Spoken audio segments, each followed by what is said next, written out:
جمعیت اہل حدیث کراچی فضیلت الشیخ حضرت مولانا افضل سردار حفظہ اللہ تعالی اپنے خیالات کا اظہار فرما رہے تھے۔ میں اب گزارش کروں گا امیر مرکزی جمعیت اہل حدیث صوبہ سندھ استاذ العلماء فضیلت الشیخ حضرت مولانا مفتی محمد یوسف قصوری حفظہ اللہ تعالی تشریف لائیں اور اپنے خیالات کا اظہار فرمائیں۔ فضیلت الشیخ حضرت مولانا مفتی محمد یوسف قصوری حفظہ اللہ تعالی۔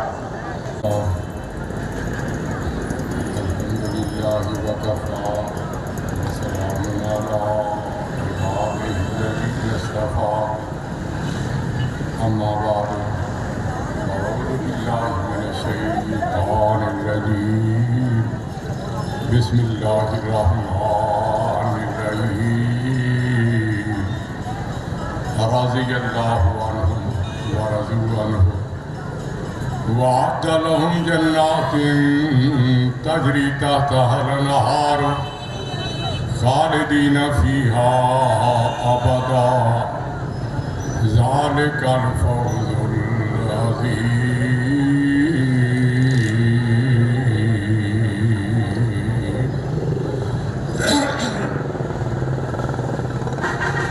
میرے بھائیوں، دوستوں، راہ حق اور شاہ راہ جنت کے متلاشی ہم سفر ساتھیوں، میں عظمت صحابہ و اہل بیت رضوان اللہ علیہم اجمعین اہل حدیث کانفرنس کے انعقاد پہ واجہ عبدالغنی صاحب اور بھائی ابو خبیب اختر صاحب اور ان کے ساتھیوں کو مبارکباد پیش کرتا ہوں۔ آپ نے شیخ الحدیث مولانا محمد افضل سردار دامت برکاتہم امیر مرکزی جمعیت اہل حدیث کا فکر انگیز بیان سنا ہے، اور میرے بعد بھی بلبل سندھ پروفیسر علامہ ابراہیم طارق حافظہ اللہ، ناظم اعلیٰ مرکزی جمعیت اہل حدیث سندھ علامہ ارشد علی صاحب اور دیگر علماء کرام کے ایمان افروز بیانات سنیں گے۔ میں اس مجلس کے شرکاء میں اپنا نام لکھوانے کے لیے وہ ہستی جس سے صحابہ کرام اور اہل بیت نے پڑھا، وہ بستی اور اس میں موجود مدرسے جس میں انہوں نے تعلیم و تربیت حاصل کی، اور وہ لا ریب علم جسے انہوں نے اپنی زندگی کا نصب العین بنایا، جس کی وجہ سے اللہ تعالیٰ نے انہیں عزت و عظمت سے نوازا کے بارے میں انتہائی مختصر وقت میں بیان کروں گا۔ ابو رافع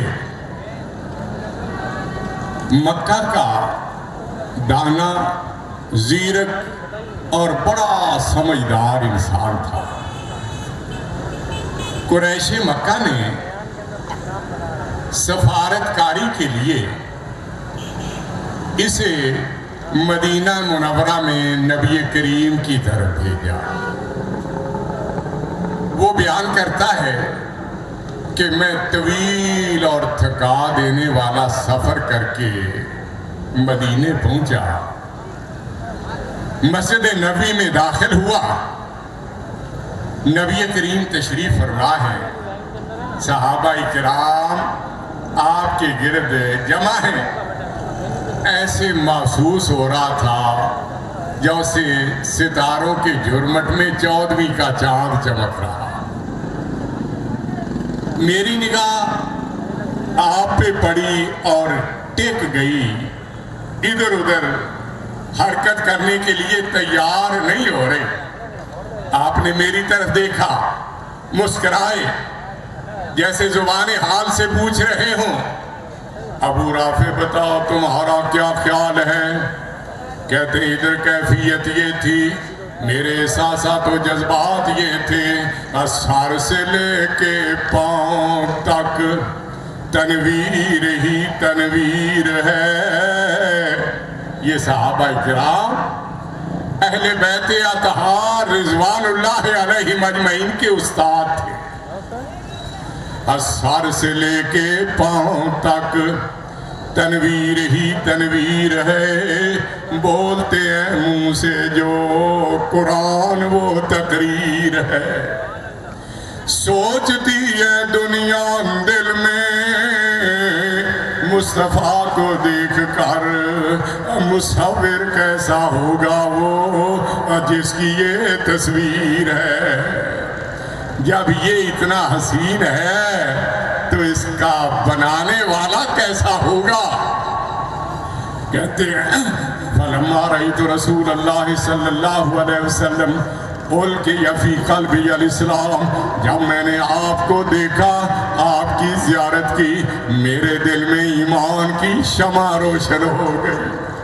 میں اپنے مقصد کو بھول گیا اور میں نے کہا واللہ لا ارجع الیہم, اللہ کی قسم اب تو میں قریش کی طرف پلٹ کے نہیں جاؤں گا. تو آپ نے فرمایا ابو رافع ایک بار تو تمہیں جانا ہوگا, اس لیے کہ انی لا خیس بالعہد ولا بس البرد, نہ تو میں ایلچیوں کو روکتا ہوں نہ کبھی وعدہ خلافی کرتا ہوں. میرا ان سے معاہدہ ہے کہ ان کا جو آدمی میرے پاس آئے گا میں اسے واپس بھیجوں گا. ایک دفعہ تو تمہیں جانا ہوگا, جب اللہ حالات کو درست کر دے اب واپس آ جانا. کہتے ہیں میں واپس چلا گیا, جب حالات درست ہوئے میں پھر آپ کی خدمت میں حاضر ہوا اور ساری زندگی آپ کی خدمت کرتے ہوئے گزار دی.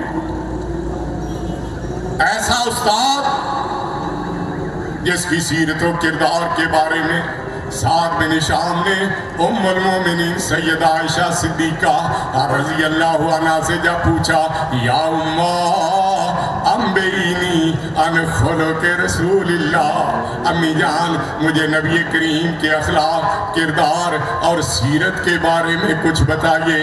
اماں جان نے جواب دینے کی بجائے الٹا سوال کر ڈالا. سوال یہ تھا الست تقرأ القرآن, کیا تم قرآن نہیں پڑھتے؟ عرض کیا کیوں نہیں, بلا میں تو باقاعدگی سے اس کی تلاوت کرتا ہوں. اللہ ہمیں بھی قرآن کی تلاوت کرنے کی سعادت عطا فرما.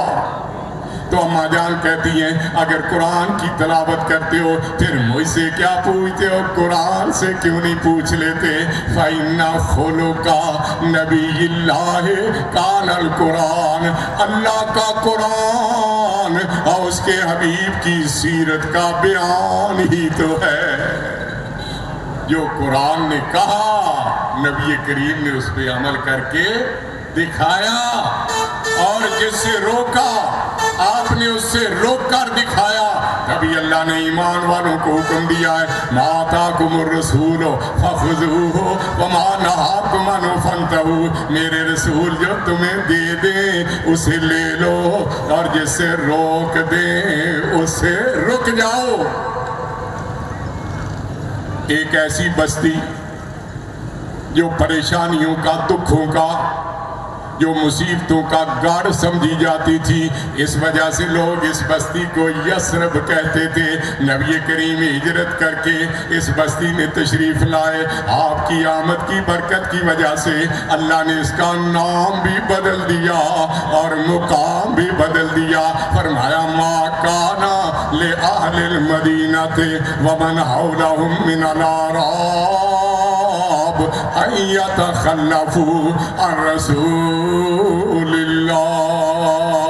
مدینہ منورہ اور گرد و پیش میں رہنے والے دیہاتیوں اور اس سے نسبت جوڑنے والے لوگوں کو زیب نہیں دیتا اور وہ کسی معاملے میں نبی کریم سے پیچھے رہیں. لوگ یسرب کہتے تھے، اللہ نے نام مدینہ رکھ دیا، آپ نے فرمایا یقولون یسرب وہی المدینہ، جسے لوگ یسرب کہتے تھے اب یہ مدینہ بن چکا ہے۔ ایک وقت تھا لوگ اس کی طرف رخ کرتے ہوئے گھبراتے تھے، آج کیفیت یہ ہے مشرق ہو یا مغرب، شمال ہو یا جنوب، عرب ہو یا عجم، دنیا کے کونے کونے میں بسنے والے فرزندان اسلام میں سے ہر ایک کے دل میں یہی خواہش ہے، زبان پہ یہ دعا اور التجا ہے، الہی دکھا دے ہمیں اب وہ مدینہ کیسی بستی ہے جہاں پہ رات دن مولا تیری رحمت برستی ہے۔ اس بستی میں مدرسہ ایسی جگہ پہ جو بظاہر زمین کا حصہ ہے لیکن حقیقت میں وہ عرض جنت کا ٹکڑا ہے۔ فرمایا ما بین بیتی و منبری روضۃ من ریاض الجنہ، میرے گھر اور منبر کے درمیان والا حصہ جنت کے باغوں میں سے ایک باغیچہ ہے۔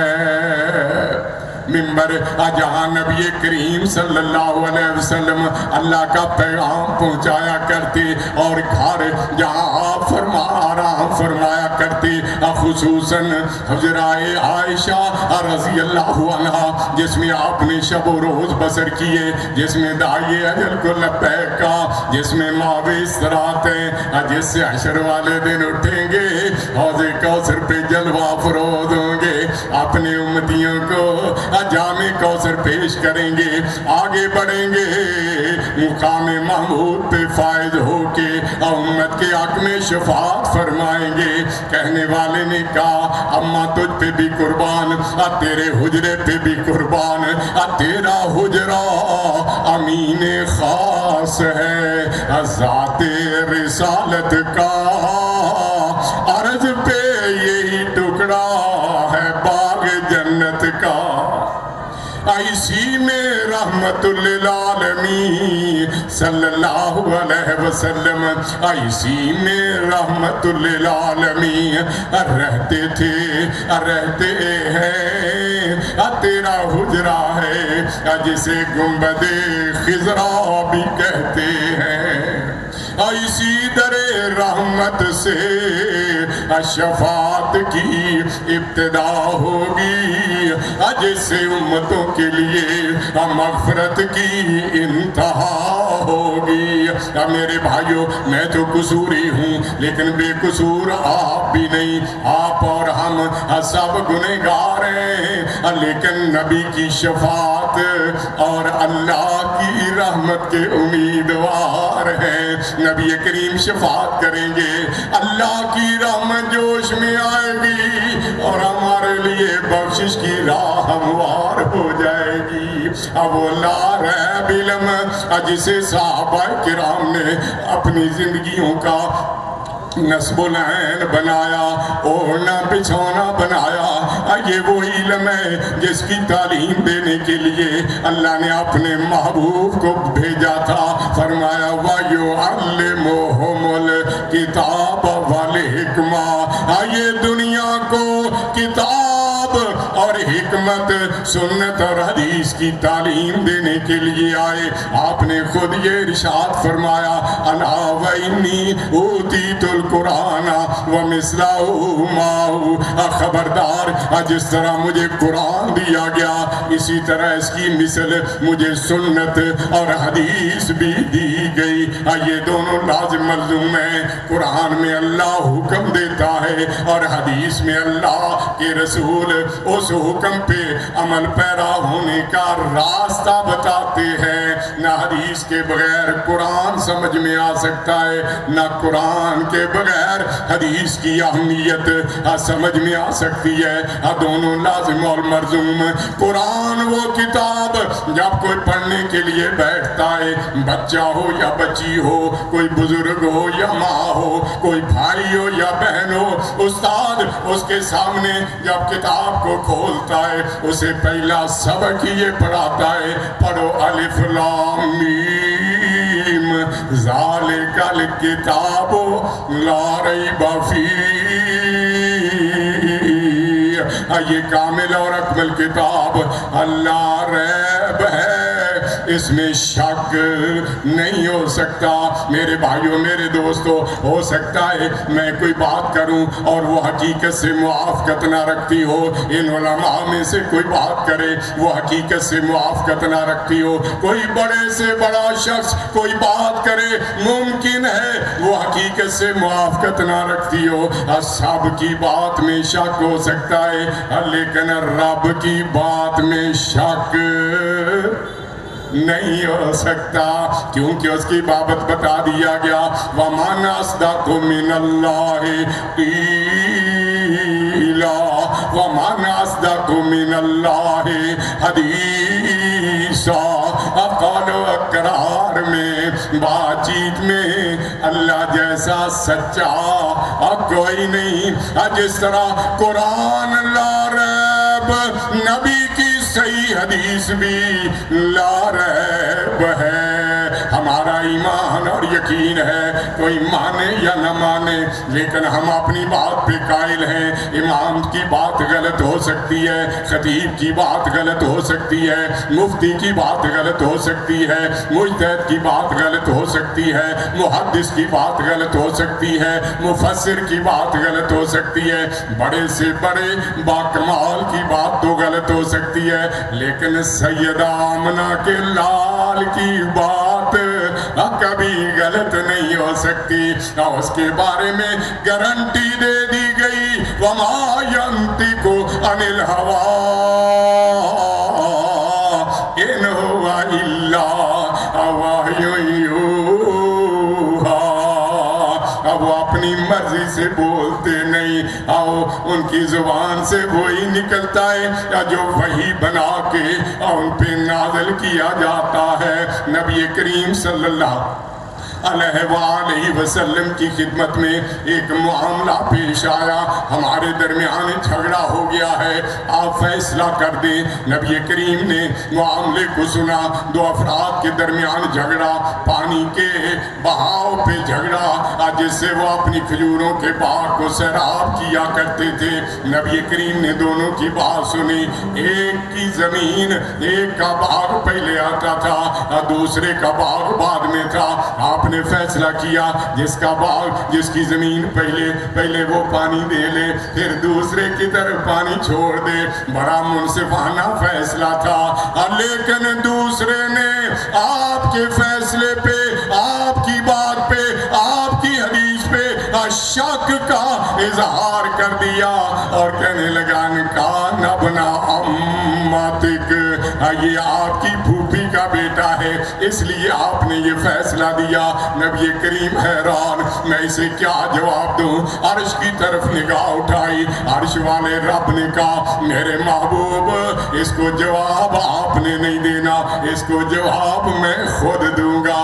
اللہ نے جبرائیل کو بھیجا، جبرائیل جاؤ میرے محبوب کو میری طرف سے یہ پیغام پہنچا دو، وہ اسے بھی اور کائنات کے لوگوں کو یہ سنا دیں۔ فلا وربک لا یؤمنون حتی یحکموک فیما شجر بینہم ثم لا یجدوا فی انفسہم حرجا مما قضیت ویسلموا تسلیما۔ مجھے اپنے رب ہونے کی قسم، اللہ نے قرآن کریم میں مختلف چیزوں کی قسمیں اٹھائیں، کہیں قلم کی قسم اٹھائی، کہیں کتاب کی قسم اٹھائی، کہیں تین کی قسم اٹھائی، کہیں زیتون کی قسم اٹھائی، کہیں طور سینا کی قسم اٹھائی، کہیں بلد الامین کی قسم اٹھائی، کہیں زمین کی قسم اٹھائی، کہیں آسمان کی قسم اٹھائی، کہیں سورج کی قسم اٹھائی، کہیں چاند کی قسم اٹھائی، کہیں ستاروں کی قسم اٹھائی، کہیں سیاروں کی قسم اٹھائی، کہیں ہواؤں کی قسم اٹھائی، کہیں فضاؤں کی قسم اٹھائی، لیکن جب یہ فیصلہ سنانے کا وقت آیا، میرے نبی کی سنت، میرے نبی کی حدیث پہ شک کرنے والا مومن ہو سکتا ہے یا نہیں ہو سکتا؟ اللہ نے مخلوقات میں سے کسی چیز کی قسم قسم نہیں اٹھائی، قسم اٹھائی تو اپنی ربوبیت کی اٹھائی۔ نہیں، ہرگز نہیں، جب تک یہ لوگ اپنے جھگڑوں کے بارے میں آپ کو منصف نہ مان لے، ہم مومن نہیں بن سکتے۔ پھر جا فیصلہ کر دیں اس کے بارے میں، اپنے دل میں کوئی گھٹن اور چبھن محسوس نہ کریں، بلکہ اسے بصر و چشم تسلیم کر لیں۔ یہی وجہ ہے کہنے والا کہتا ہے سنا جس کسی نے کلام محمد صلی اللہ علیہ وسلم۔ اگر لوگوں کو پتہ چلا جائے حدیث کس کو کہتے ہیں، حدیث وہ پاکیزہ کلمات جو اللہ کے پاک پیغمبر کی پاک زبان سے نکلے، وہ حدیث کا گرویدہ اور دیوانہ بنے بغیر نہیں رہ سکتا۔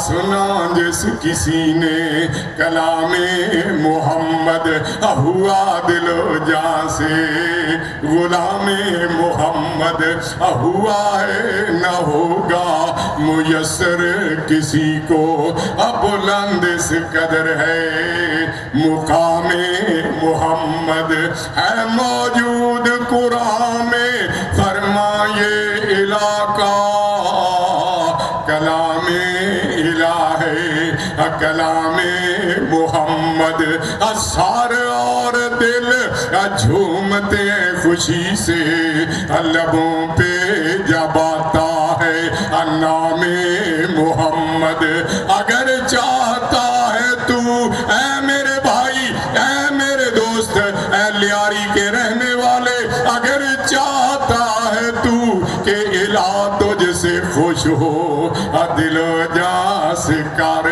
احترام محمد۔